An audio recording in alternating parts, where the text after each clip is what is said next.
So thank you everybody for coming. My name's Riley. My call sign, what used to be KQ4FFP. You probably heard that on a net somewhere, or if you do any digital modes, you probably see my call sign flash up on your caller ID. But I'm now W3FD. I'm the director of the Tennessee Amateur Radio Association, along with Mr. Will, W4ETA. He's our assistant director, and one of our board members, Mr. John Boyd, KD4ZWU. We came out here today kind of to talk about the association, but also play radio. That's one of the big things we're about is being active in amateur radio. So a little bit of a presentation, then we'll move on to talking about POTA, talking about operating outside of your QTH. Sounds like everybody here is pretty well versed in that, so maybe you guys can teach us some things. I'm new to it for the most part, so I've only been licensed since 22. So a little bit of history of us. We were founded in 2024 to create more of a unified voice here in the state of Tennessee that advocates for the hobby here in Tennessee. You know, we have national programs, and that's great. Every program has a use case, but we wanted to bring something here specifically to Tennessee amateurs and support them. So, you know, our place here is everybody has a place. And we want everyone to, you know, join in with this. You know, we feel that everybody belongs here. We want to, you know, make a place that everyone feels comfortable in amateur radio. A lot of the times you get into amateur radio and, you know, you feel it's cliquish. There's no clicks. You know, everything's wholesome here. So our core mission is we just want to be good stewards of the hobby. A lot of the times you'll hear people dead keying over somebody having a QSO, or you'll hear people just riff-raff. Anybody here that does HF, you get on 7-200, you know exactly what I'm talking about. But most of all, we want to work together and ensure that amateur radio thrives for the future generation, for our younger generation. You know, I have kids. I don't know anybody else here has younger kids, but my kids, they just look at dads talking to aliens. That's all they know. But, you know, trying to educate is another thing that we do here. So our mission is to just support amateur radio operators and our clubs. We don't see ourselves as a club, but more of an association that uplifts amateur radio operators and clubs as a whole, specifically here in the volunteer state. We advocate, and we'll talk a little bit more about advocacy later on in the slideshow. We also do some educational outreach and technical resources, just so that we stay vibrant, that we stay up with the upcoming, you know, modes and all the tech that comes out. You know, ham radio is ever evolving. You close your eyes and there's either a new mode or a new voice, you know, mode coming out. I think free DV is one of the new ones that I've been looking into. So it's, you know, it's here for the amateur radio community, but also as an outreach tool for the public to get more people into amateur radio. Our motto, and you may have probably seen it on a few things or have heard me talk about it, is we want to leave it better than we found it. We're not here to take from the hobby. We're here to give everything we can back to amateur radio and to our communities for our next generation of operators. So just our leadership and admin. I kind of already introduced myself. I introduced Will, Mr. John Boyd back there. Currently we have 2 openings. Our Region 4, which is the Memphis Delta area. On the western side of the state, we're looking for a regional coordinator, and then here in Region 1, we're looking for a regional coordinator. We've had some people express some interest, so hopefully one of those positions will be filled. We also have a spot open on our board of directors. There's some of our board of directors and who they are, where they're located. So if you see anything that says OOS or out of state, is obviously they're out of state, but they advocate for the state of Tennessee. And it's something that we would like to see is other states start their own state amateur radio association. Again, it's not a competition with any other organization. It's just something local to their state to kind of boost and broaden their amateur radio. So some of the initiatives and the things that we offer, and this is ever growing. So one of the big things is the territory. We want to be able to get out and meet people, talk to people, and spread not only the association, but activity in amateur radio. A lot of the times you don't see big groups of amateur radios, people getting together doing amateur radio as much as you used to. The POTA-palooza is a great example of something that is amazing that I wish we saw more of across the state. And if that's any, you know, provocation of what we're doing here, that's awesome. I don't know all the parties involved with that. You may, but they're doing a wonderful job, and anything we can do to support them. Another thing we do is we also do have our VE team. A lot of clubs have issues getting enough people sometimes just to hold a test, and they'll have people show up and, hey, we're 2 VEs short. Well, if you're an associate or a club affiliate and you have 2 or 3 you don't have enough VEs, we can do a hybrid VE session and help those clubs achieve making sure that they get their members tested, or new hands. Another thing that we do for our full members is you get 1 test session a year for free. So if you become a full member, one of the perks of being a member is you get a free test session. If you're already an extra and you can't take any more tests, if you have a friend you want to pressure into amateur radio, hey, I got a free test for you. You just got to show up, study, and show up for the test. And we take care of all of that virtually as well too. So it doesn't matter if you're in Bristol or if you're in Memphis or anywhere in between. We'll make it happen. We also have our bridge system. Kind of interoperability. Think of mixing all the modes together, and sometimes that gets a little convoluted, but having interoperability in amateur radio is something that's kind of nice, taking it for what it is.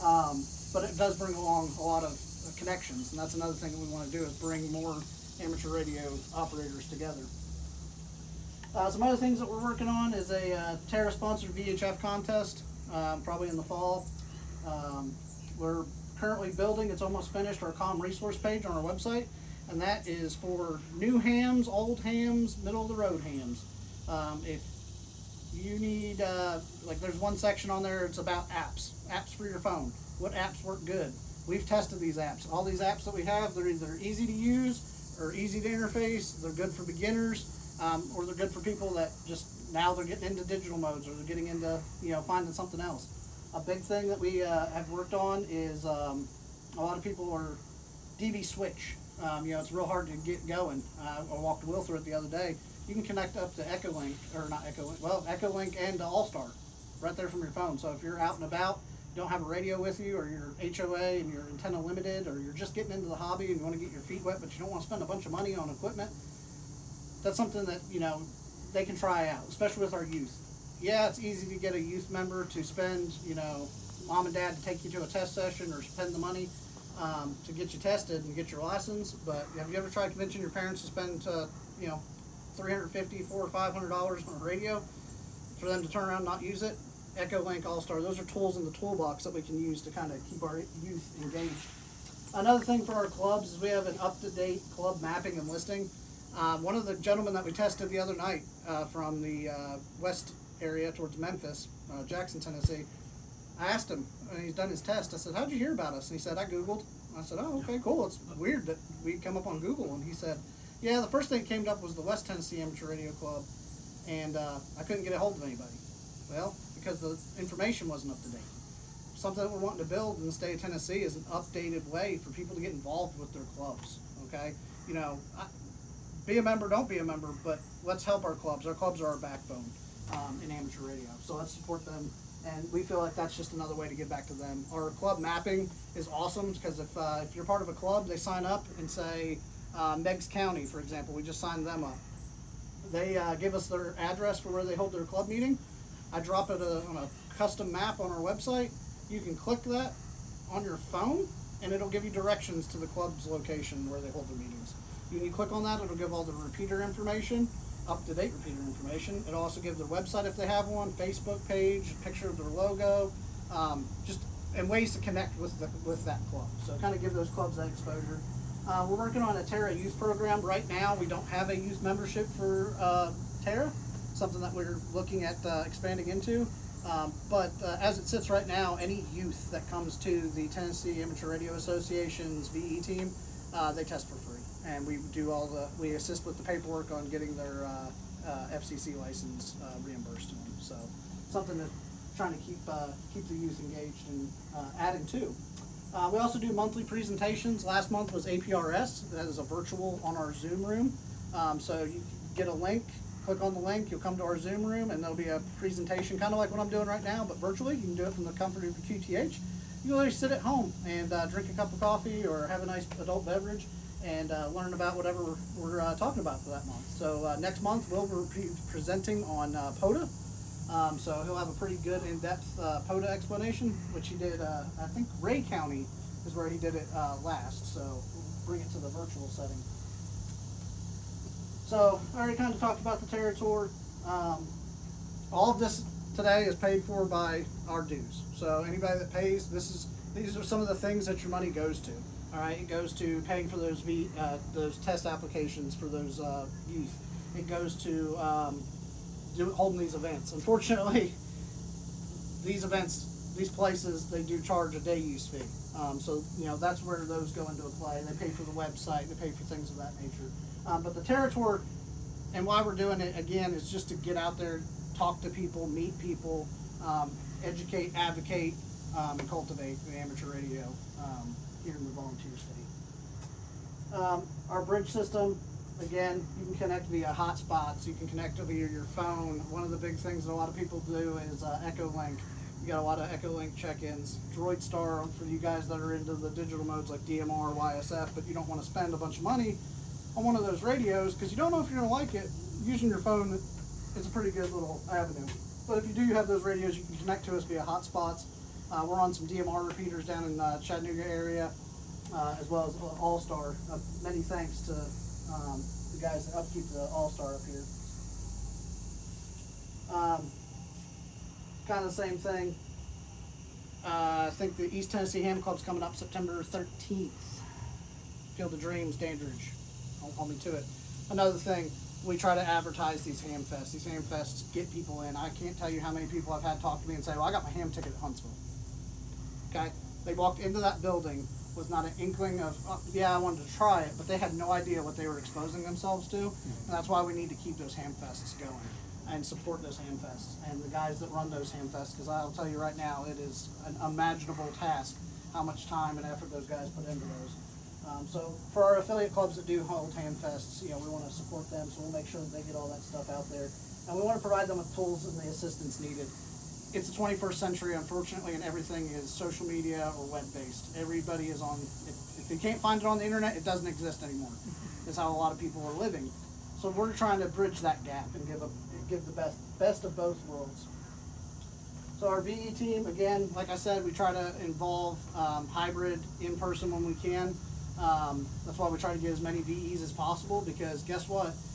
If you guys become VEs and you're part of our team and your club says, hey, we want to hold a VE, we want to hold a VE test session, but we only got one guy here that can do it.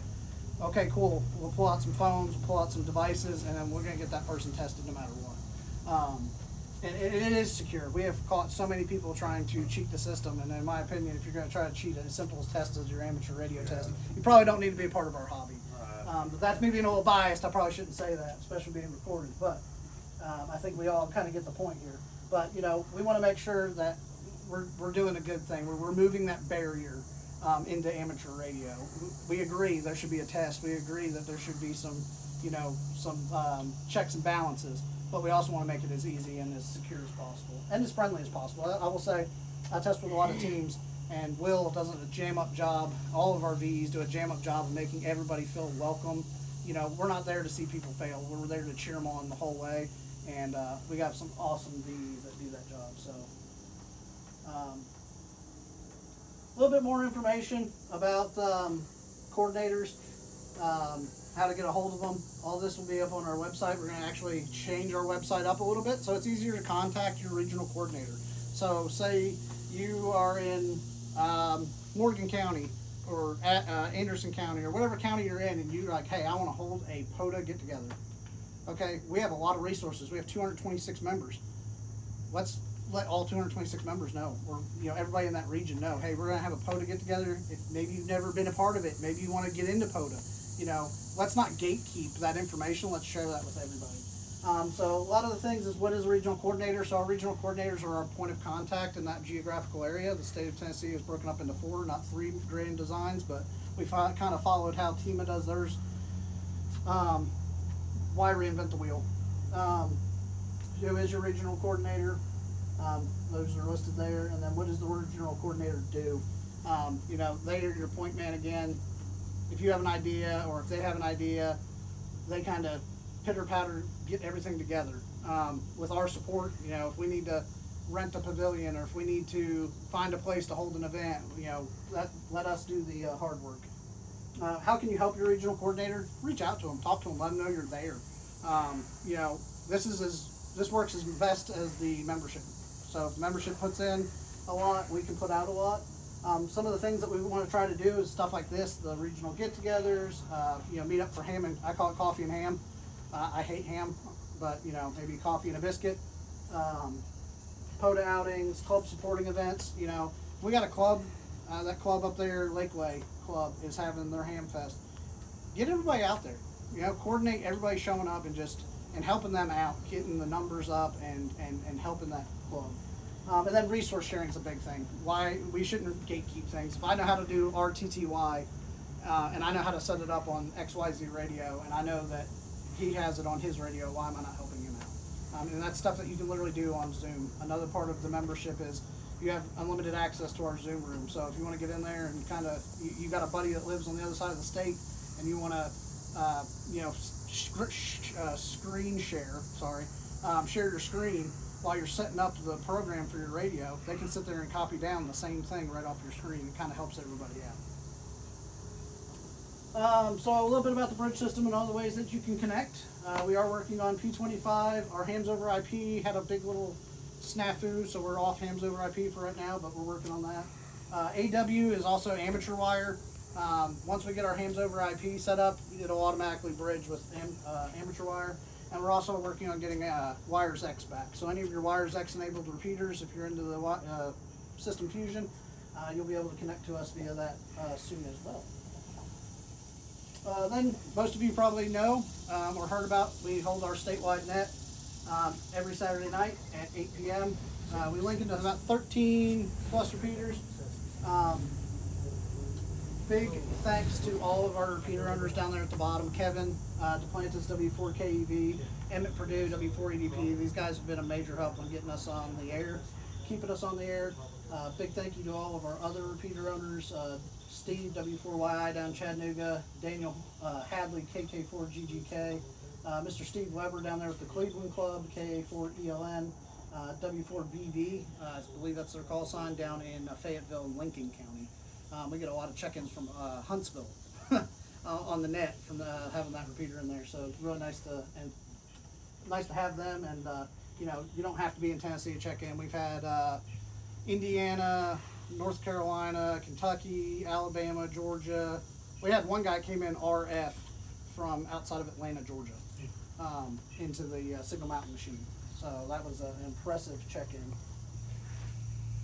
So we do. When we started the association, we started like I said, July 1st of 2024. We were free, no, nothing. Our administration footed the bill for everything, kept everything going. Unfortunately, and things have changed, and we have to kind of offset some of that. So we still have our free membership. We will always still have our free membership. We don't feel that somebody should be excluded just because they can't afford a due or a fee. So you will see that a fee should not prevent you. So as an associate member, you're still invited to come to events like this. You're still invited to come to the meetings, and you're still part of the members only stuff. And same thing kind of goes with the clubs. You find these small clubs that maybe only have 5, 10, 15, 20 people, and they're struggling just to keep their repeater on the air. We still want to give them exposure. We still want to help them out. We still want to share their stuff. So it kind of gives an avenue that, don't let the dollar sign be an issue. But then we do have the upgraded, and it does come with more things. We're planning on doing the most active member award at the end of the year. It'll be a small plaque. Again, free VE testing once a year. If you're already upgraded enough, con your friend into getting theirs, or your XYL. Free giveaways today. We're gonna do a giveaway for a weather radio. We also do email forwarding, kind of like the AWRL does. If you don't want to put your email address out there, we'll give you a email address that forwards to whatever email address you give us. You'll have voting rights for things that we vote on for the association, as well as be able to hold office or committees. Obviously, free event attendance. There'll be more stuff like this. Eventually, at the end of the year, we're going to try to do like a big Terra Bash, like a camp out or something at a park. And then everybody that signs up, you'll get it's not what I wanted, but you'll get a membership card emailed to you that you can kind of print out. We are thinking about doing something along the lines of like an actual hard card, kind of like these, but time will tell. Trying to find a place. We try to keep everything in Tennessee, so any of our stickers, logos, shirts, anything that we do, we try to find Tennessee local businesses to do those. For the clubs, you know, we do the email forwarding for the club, so you know you can have president, vice president, you know, whatever, or membership manager, or whatever, at tnara.com, and it'll forward to their whatever email they want to use. Enhanced website profile, map listings, access to our VE team. Virtual meeting space is a big thing that I like to advocate for these clubs. Is Zoom's expensive. We're paying for it. Come use it. If you got people that can't because of a disability, or they're out of town but they really want to attend a club meeting, let's figure out a way to hook you up and get your club meeting in Zoom so that people can attend virtually. We're going to do Most Active Club Award. Again, it'll be like a nice little plaque for the most active club. And then we'll do you know, cross-sharing of club events and meetings and Hamfest. So our regions by the number. Region 1, which is up here, is 21 counties. And right now, as of last night at about 10 o'clock, we're at 42 members. Region 2, Chattanooga and beyond on that map there, 31 counties, 64 members. Region 3, 22 with 73 members. And Region 4, 21 counties with 22 members. We have a total of 10 out-of-state members encompassing 7 different states. Those people that, you know, come to the association, get-togethers, or support via, maybe they're a VE with us. We do winter field day, summer field day get-togethers, and, you know, people travel from all over, so they help out with the association as well. So on our sign it says advocate. A big thing that we do is advocate. We are not a lobbying group. We are not going to go out here and try to change the rules, but what we will do is we will voice our opinions when asked. A couple of months ago, February, they were bringing up House Bill and Senate Bill 1094 and the Senate Bill 459, which was the Amateur Radio Emergency Preparedness Act in the state of Tennessee. We voiced our opinion loud and proud, very strong, to Senator Blackburn and to a few other individuals that were on that board for that bill, and we got some good replies. We're going to continue to track that bill and see where it goes. It's not come to a final vote. Here recently, if everybody's heard about the encroachment on the 70 centimeter ban, we sent a letter off, a very opposing letter to to the FCC. And we were one of the many thousands that filed, so that was very nice. We're also advocating, like I said earlier before we got started with the presentation, to this Tennessee State Parks, and sponsoring maybe a Leave No Trace program so that we can get better usage of our Tennessee State Parks for amateur radio operators, not just through the association but for clubs in general. But we are always building and growing. We're working on building even more, so if anybody has any ideas, anything, bring it to your regional coordinators. Bring it to me. One thing that I love about this association is you can email me, I'll email you back. You can text me, we have a phone number. I'll text you back. I work night shift. You can text me at 3 o'clock in the morning. I'll probably be like, hey, what's up? You don't have that in a lot of places, and that's fine. There's nothing wrong with that. We want to be more personable. We want to be more reachable. We want to communicate better, be more transparent.